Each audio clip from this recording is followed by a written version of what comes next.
words. One of these days. I promise, one of these days.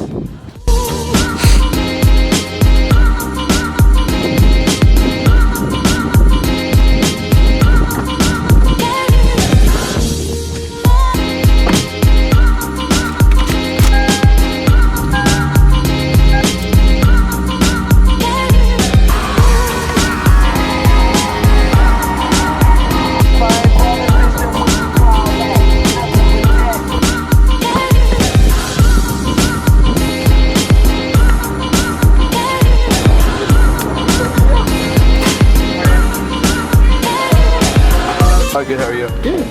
Could I get a venti iced coffee? Yeah. Sweet and with vanilla and half an hour?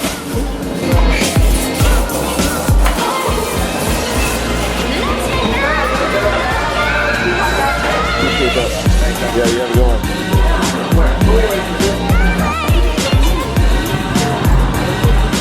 You guys have no idea how much I need this thing right now.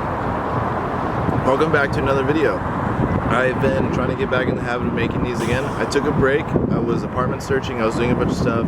And honestly, to be completely honest, I was really depressed and I needed to kind of revamp and have some creative ideas to throw at you guys, which I think that now that I've had some time off of YouTube, I have a really good idea of what to do. Today, my good friend Ronnie built, you guys have seen so many times, is going to tune his Evo 8 that's hopefully going to make 4-digit power. We have no idea. There's a couple of things we need to do before I can go down to the shop and meet him there and start the tuning process and see what happens and film it for you guys. I got to go to Best Buy and pick up a mic for this thing. My old one broke. If you guys are ready to see some Evo 8 1,000 horsepower pulls, hopefully, hit that like button because it's going to be a good one. You may be asking yourself, Josh, why are you going to the world's worst gas station, aka Arco, if you're going to pump 91? Because the IS300 has a 2JZ, and I don't believe it's going to blow up, knock on wood. And because I'm a cheap ass, and this car isn't boosted or anything, so I don't really see the need for having like the world's best 91. But hopefully I don't jinx myself by saying that.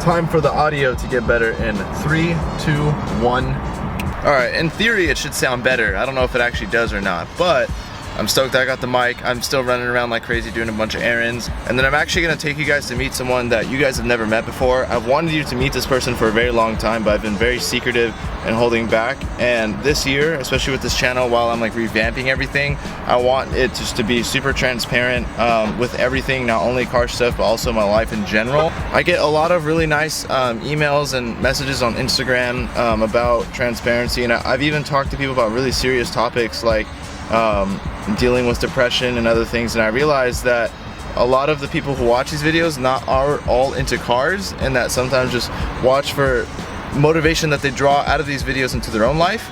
And so that's why I want to kind of chime in and focus on that a little bit as well. So I thought I needed. So I thought I needed.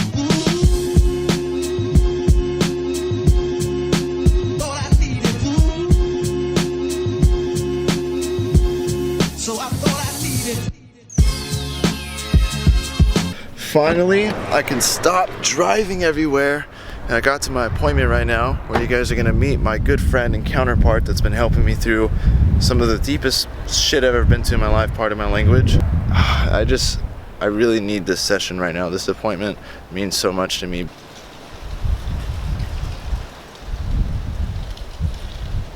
I love it back here because it's so peaceful. Oh man, there's so much that's going on, like I don't even know where to begin.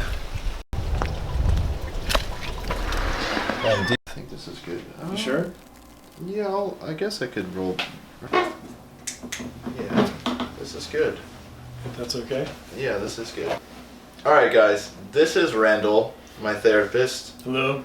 Who I've been seeing for well over a year now, who has helped me with a ton of different things as far as growing out of my crazy childhood, helping me while I was in my crazy relationship, as well as helping me grow beyond my crazy relationship. A lot of people I feel like don't have a good relationship with a therapist, but I consider Randall more of an actual friend just because of like certain words that he uses or the way we communicate with each other feels like it's a lot more personal than it is clinical. Like I'm just hiring someone to listen to me talk for an hour and that's it. So I wanted to introduce you guys to him because he's a very close friend of mine and has helped me a lot through this process and battling my own personal depression and everything. And without him, I definitely wouldn't be on the path that I'm on today. So that's awesome. Yeah, that's great. Yeah, and I'm glad you get to be in it. And we're gonna be doing more of this, right? Yeah, we'll do. Yeah, it'll be a reoccurring thing. Or all right, once a week they're gonna see you. Obviously, when I see you. That sounds good. Yeah, hopefully it'll benefit some people out there.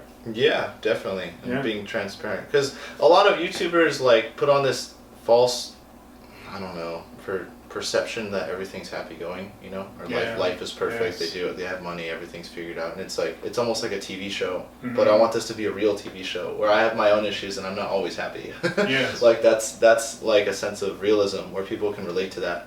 Yes. So. It's the more positive that we need things to be, the more we're incapable of confronting the negative, the bigger the negative grows.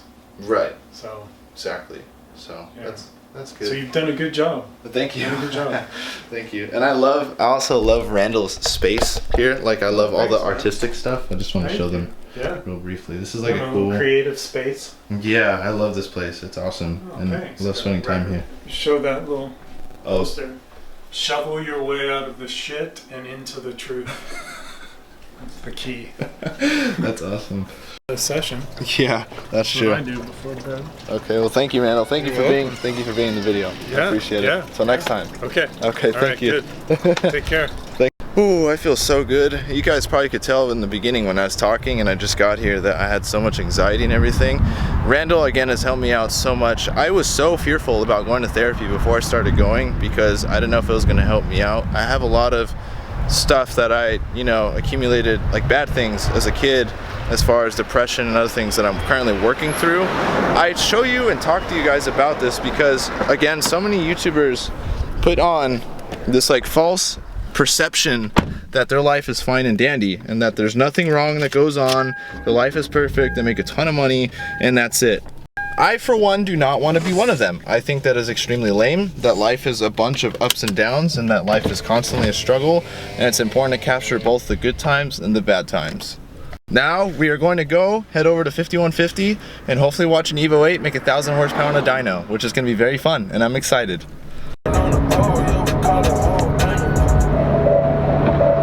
Ronnie wanted me to stop at a Starbucks and get him some coffee before his car goes on the dyno. Alright, so I just got to the shop, and there's definitely something. You guys see that up there? Hold on. Something is clearly happening. There is a news helicopter filming something. Look at this.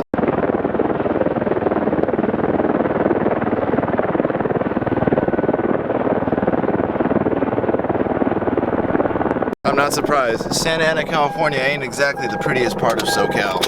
But man, what's up? What's up, buddy? Thank you. That's all you. Yeah, no worries. Fancy, huh? Yeah. I'm good. How are you doing? Good now. This one, the motor's coming out tomorrow finally. This one? Yeah. And then I'm putting another VR38 together right now.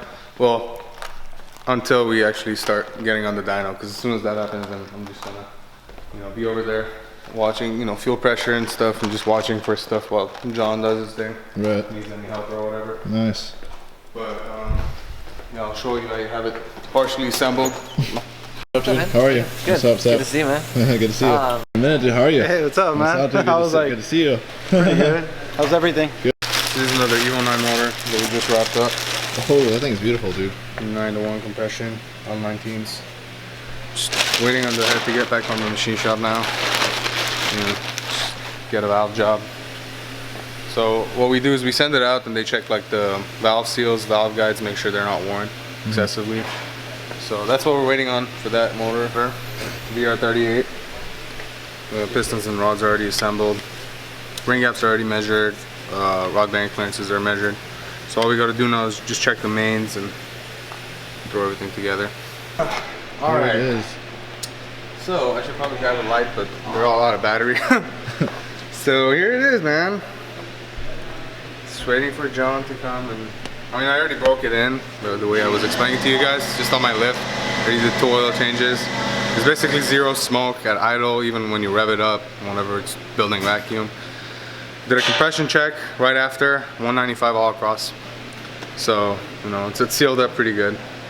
I'm using the Precision oil, the 2050 that I showed you last time. But basically, what I was dreading before was I wasn't sure if I can fit this catch can with this upper intercooler piping. Because remember how I was telling you guys, the Magna sits 6 inches lower as opposed to the OEM intake manifold. So when this is lower, this pipe kind of has a clearance issue over here. Like if you look, it's not perfectly straight. It kind of like does this right away. Yeah. But I managed to get it on. I mean, I put the couplers on, everything's fine, everything's tight. There isn't any like, you know, crazy like, you know, turns or anything in the piping, so it should be good to go. CDI box, spark plugs gapped to 18 thou. We'll see how it is. If it, I don't think I'll have any issues with the CDI box, but if we do, if it starts sputtering on the dyno, then I can just, you know, pop it out, drop it down real quick. But I honestly don't think I'll have any issues with that. And then, yeah, the setup, nothing's changed from before, the 64, 66. So what we're gonna do, I remember last time we talked, I said that I'm gonna do the flex fuel thing. Yeah. So we kind of said let's forget about it, because it's, when you're talking big power cars, there's a lot to interpolate, you know what I mean? Like if you're trying to run 50 pounds of boost, let's just say, right, at E90, and you know, like 35 at E80 or whatever, it's a lot of interpolation, you know. There's a lot of things that could not interpolate properly, even though it is a flex fuel setup. So I kind of talked to John about it, and we kind of came to the conclusion that on this car, on this specific car, it's better if I just do like a pump E85 map, and you know, try to keep it at like whatever the car likes, but try to keep it at like 35-ish pounds maybe. Yeah. And then I brought the E90 that I was telling you about, the E90, I brought 10 gallons of that. So after that, we'll drain the E85 and we'll put the E90 from Ignite. So again, what that is it's 90% ethanol. And so, okay, pump E85, it's supposed to be 85% ethanol, right? Mm-hmm. Or whatever percentage is, depending on, you know, what month of the year it is. But it's the rest of the, let's say it is E85, right? 85% ethanol. The other 15% isn't gasoline. It's other hydro combustibles. Does that make sense? Like, it's not pure gasoline. So that's why when the price of gas goes up, the price of ethanol doesn't necessarily go up, because it's not actually gasoline mixed with it. But Ignite, it actually has race fuel mixed with it. Now I'm not sure exactly which fuel it is that he cuts it with. So it's 90% ethanol and then it's 10%. I'm not sure, don't quote me on this, but it's probably like, I don't know, MS-109 or something. I know it's unleaded fuel, so you know, you kind of get the best of both worlds. On that fuel, I mean, it just doesn't knock, you know? I mean, as long as you have injector, as long as everything else looks good, you can get, you know, stupid with it. I did put in the 450s that I was showing you guys. I have 2 high pressure 450s. It's a Busher double pumper, so with an inline fuel filter. It's a Dash 6 feed. Nothing too crazy over here on the fuel system. A 1/2-inch AEM fuel rail. ID 2000s. Magnus intake manifold, 74mm S90 throttle body. 2.5-inch GTS upper intercooler piping. I think that's it. Oh, Kelfor 280s. Supertech dual valve springs, retainers, plus 1mm valves, and intake and exhaust valves. Head's not ported, still, unported head. And this is my first time using that,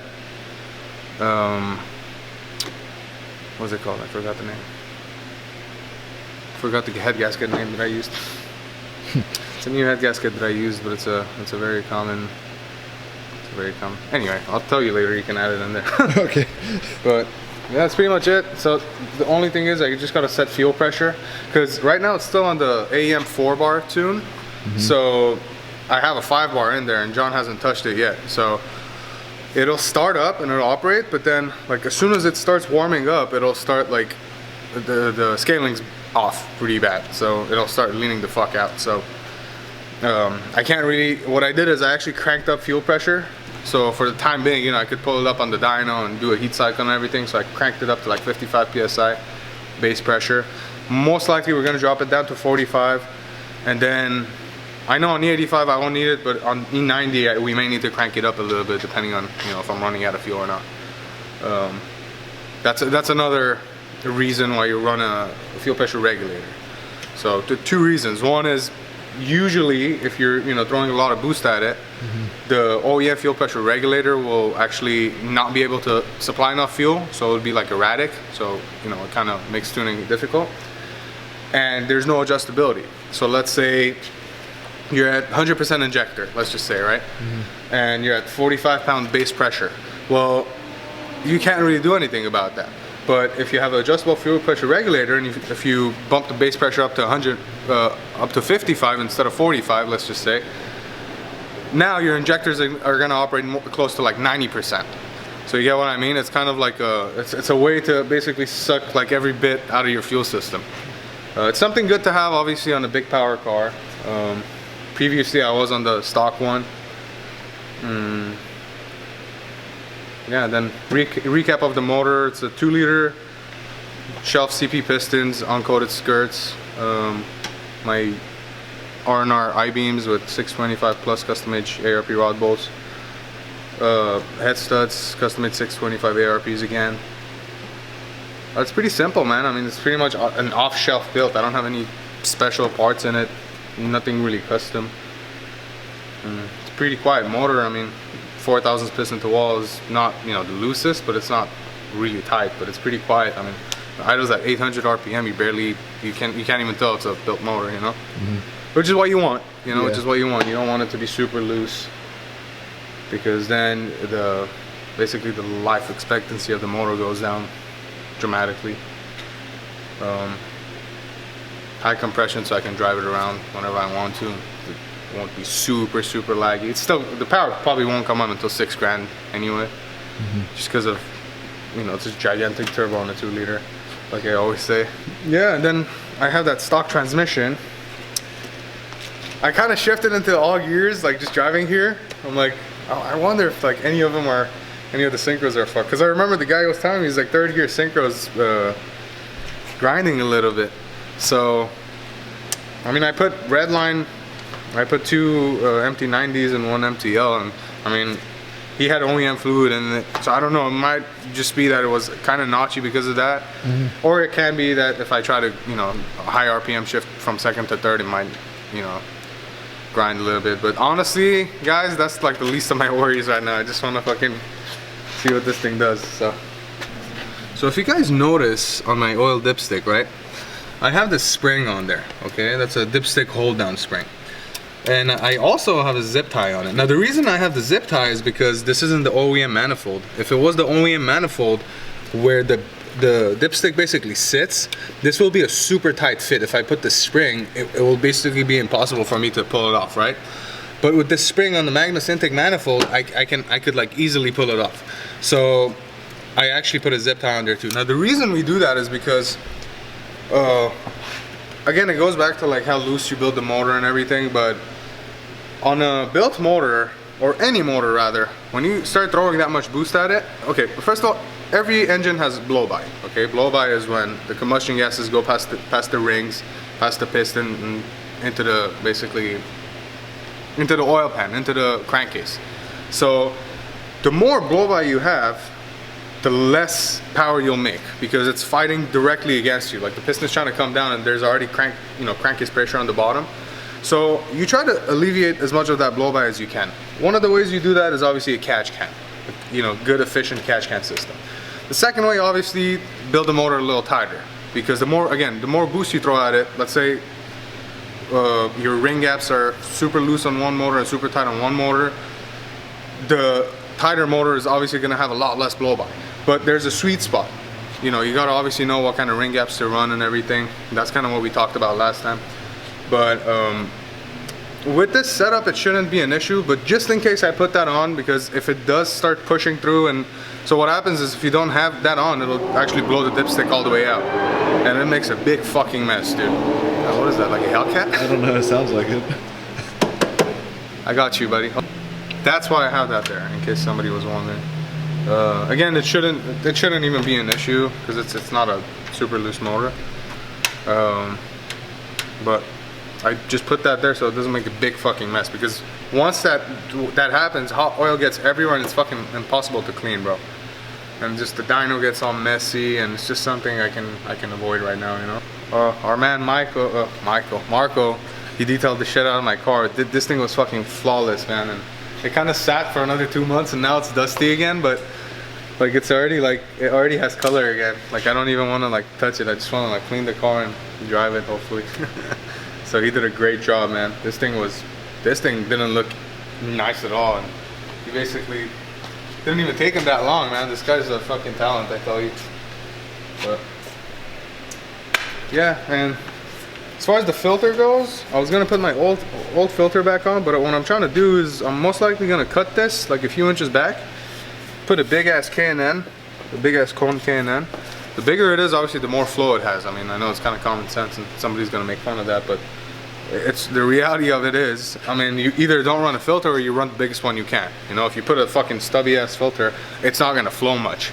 You know what I mean? Yeah. If you have a nice cone filter, it's just gonna like have all this area to breathe. But if I were to just put like a fucking AutoZone filter on right now, it's not gonna really benefit me. So what I'm thinking of doing is actually running it like this. I cleaned up everything here so it doesn't suck anything in there. Running it like that until tomorrow or whenever I get a chance, go buy, you know, cone filter, cut this, and, you know, put a nice filter on it. Alright, so if you guys don't know, I'm at 5150 Racing in Santa Ana, California. They work on Evo 8s, 9s, and 10s. They're more familiar or known for the 10 because they do all the EFR kits like Jesus's car, like I showed you guys before, 680 wheel, stock blocks, stock internals, and running the whole full race kit, the Borg Warner turbo and everything. I think his is a 8374 if I'm not mistaken. So just to give you guys an idea, look, so it starts from this corner right there, stretches all the way back there, look at that. All the way, and they work on, you know, 8s and 9s. I think this is a 9 right here behind me. They do everything. I'm really digging this 10 too. This thing is nice.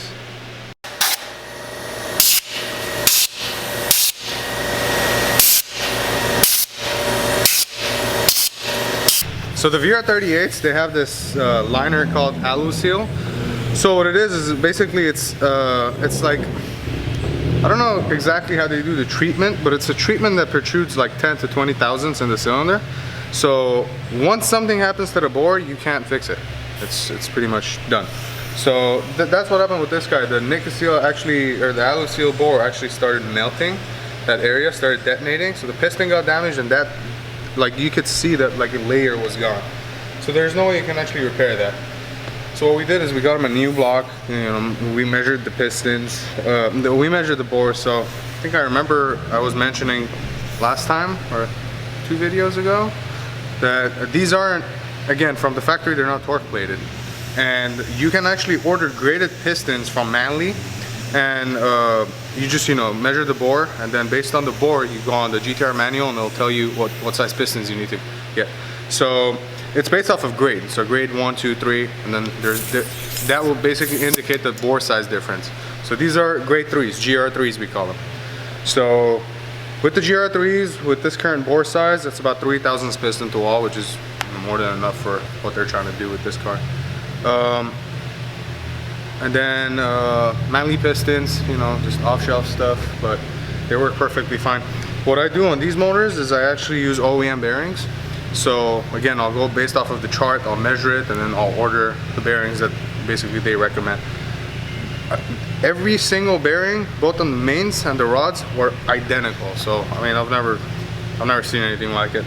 But except on the benzos. I mean, on the benzos I used to use those too. But yeah, that's what we're doing right now. So we're just gonna clean the boards with ATF. I'm gonna put the bearings back in, clean the bearings, put the bearings back in, put assembly lubes on the bearings, drop the crank in with the thrust bearings, put a nice bit of silicone on there, put the O-ring on, put the bed plate on, and then, you know, start dropping the pistons and rods. Yeah. So when we were assembling my motor, I did this, and I had already done 1 round of ATF, so you guys barely saw something come out. Mind you, this is a brand new block from Nissan, and I just pressure washed it, and I haven't done anything. I just dried the cylinders, okay? I just want to show you how much crap comes out of there. You put some ATF on there, you kind of like wiggle it around like that. That should be enough. So, can they see the color? You see, it's just red, right? It's just pink ATF. All right, so watch this.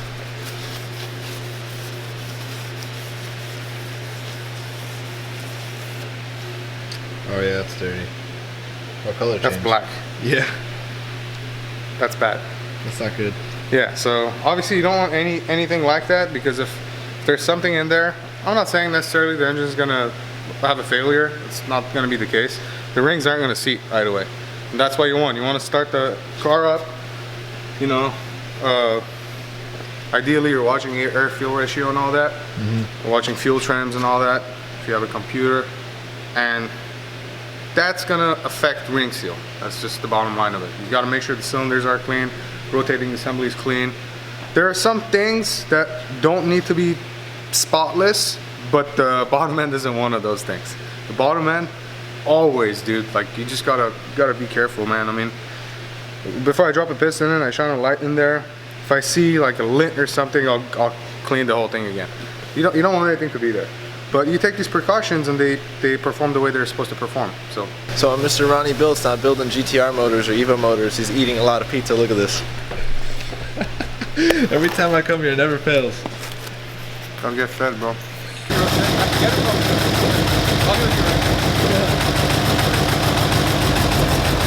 So we're about moments away from showtime right now. John is just setting fuel pressure and Ronnie is checking something. I forgot what, but I'm excited. Just that idle alone sounded super maniacal. I'm super stoked for him. It's been 4 months in the making, like I said, and let's see what she does.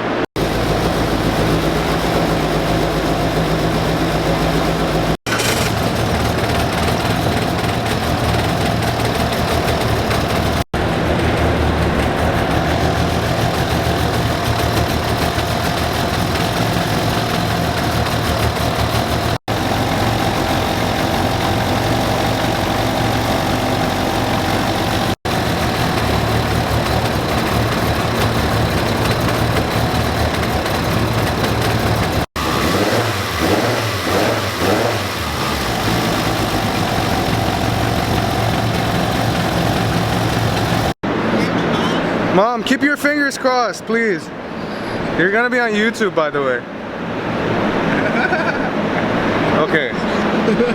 So earlier, John's laptop died. He had his wife bring him the cable. They are calibrating the car. There was a fuel pressure problem, like I mentioned earlier. It was leaning out a little bit. They're messing with it. And then it's gonna be time for some pulls on E85. And then, or actually, I could be wrong. Maybe I got it could be pulls on E90 first and then E85. I don't know, but it's about to happen.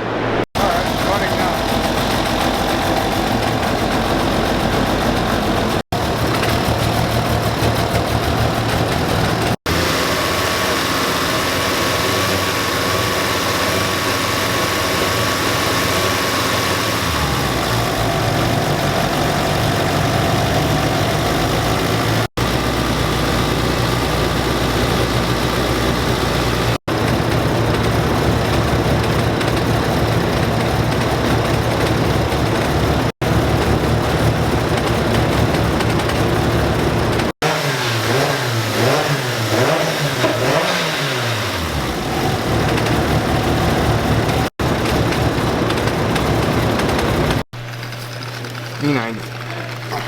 Bro. So I was like,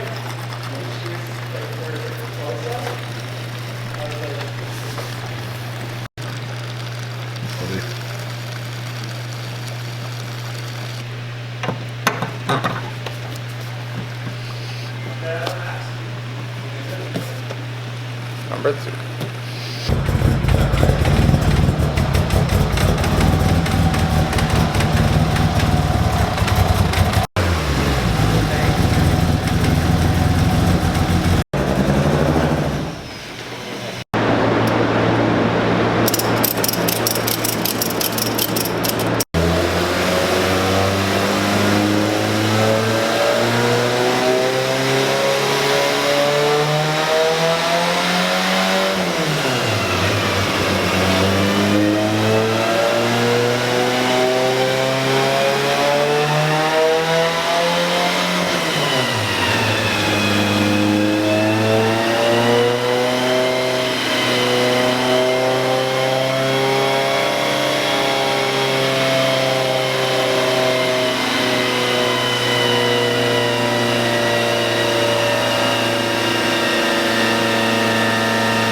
everybody's live streaming this right now. Look at this.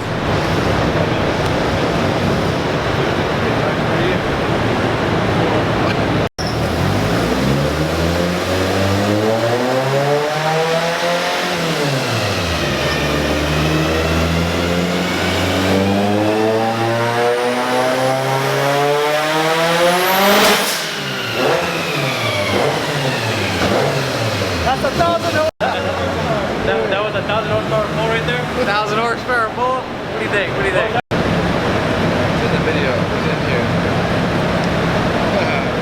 We ran into a small overboosting issue right now. Ronnie is swapping the wastegate lines.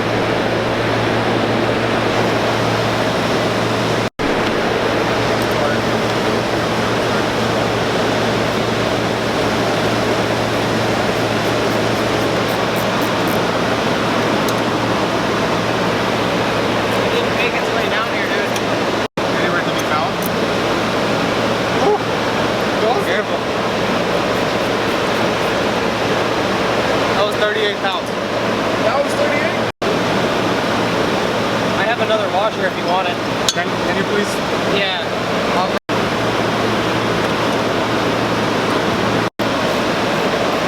Yeah, that was 38 fucking pounds. That was the bolt that fell. What's up? That was the bolt that fell. Alright, now this one is gonna burn me. Watch this. This is the price you pay for a high horsepower Reba.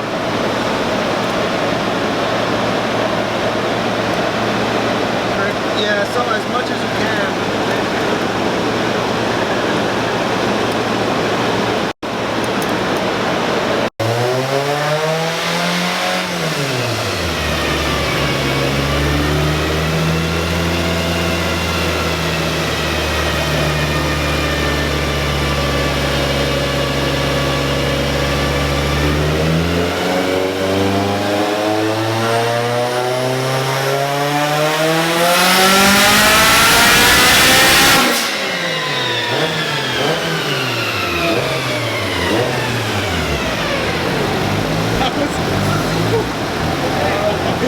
My legs, I was like, there's a dump right there, so I'm like, oh fuck.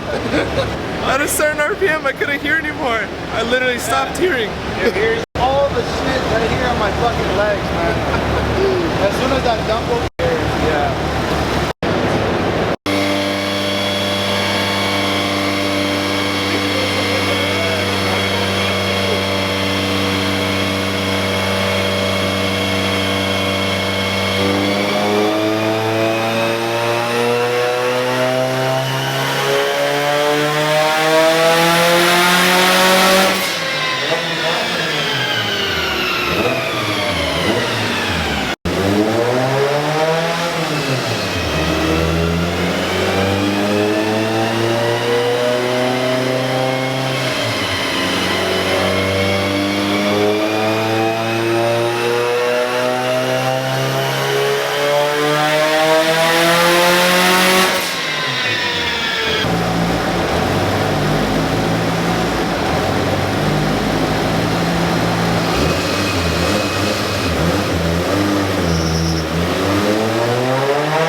The dump literally pushed Ronnie's front lip off. Look at this. This is from the dump.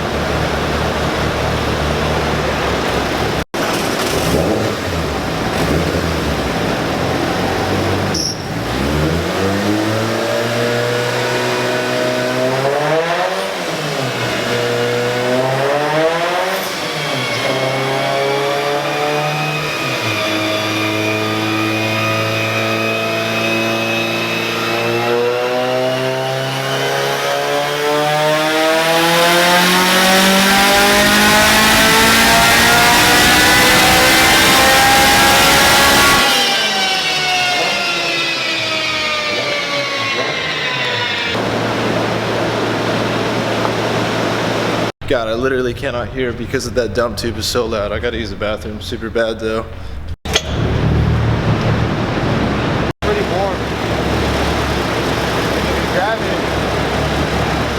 It's like fucking flimsy. By the wastegate being dumped right there, so it's like falling apart.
That bolt made 540 at 26 PSI. We still have 24 PSI to go. That's insane.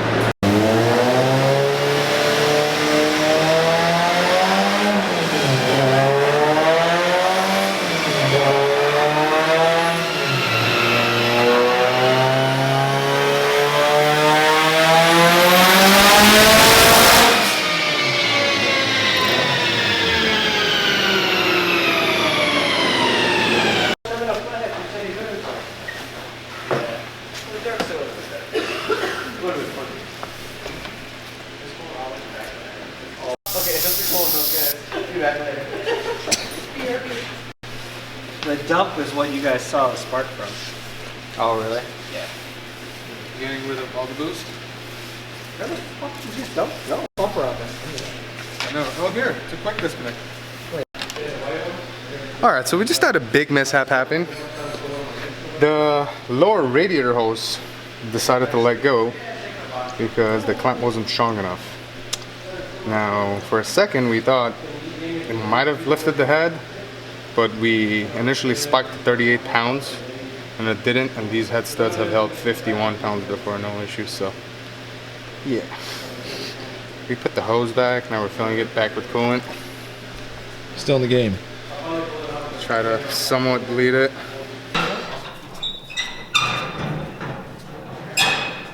So a little bit of unexpected turn of events.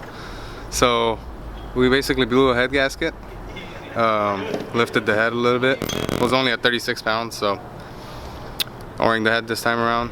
So I'm just gonna pull the head off tomorrow and send it out. Bottom end's still okay. It was making great power. Made 620, 36 pounds on this Mustang dyno. So it's the name of the game, man. We gotta do it over again. But it's okay. It's gonna get back probably in a week or two. I'll have everything back together, throw it on, do it again. So see you guys soon. Today has been such a long day. I'm finally home after getting back from the shop. It is 1:40 in the morning. It sucks that Ronnie's head gasket popped. That was unfortunate, but honestly, when you're chasing higher horsepower, especially with Evo 8s and 9s, at least from what I've seen, stuff always happens. I hope that you guys enjoyed today though. A lot happened. You guys got to meet my therapist, which again has been a huge help, and I owe a lot to. I think a lot of YouTubers focus on like the glamour stuff and not enough of the real stuff, because the reality is that life is never just a smooth transition constantly. It is always uphill, downhill, uphill, downhill.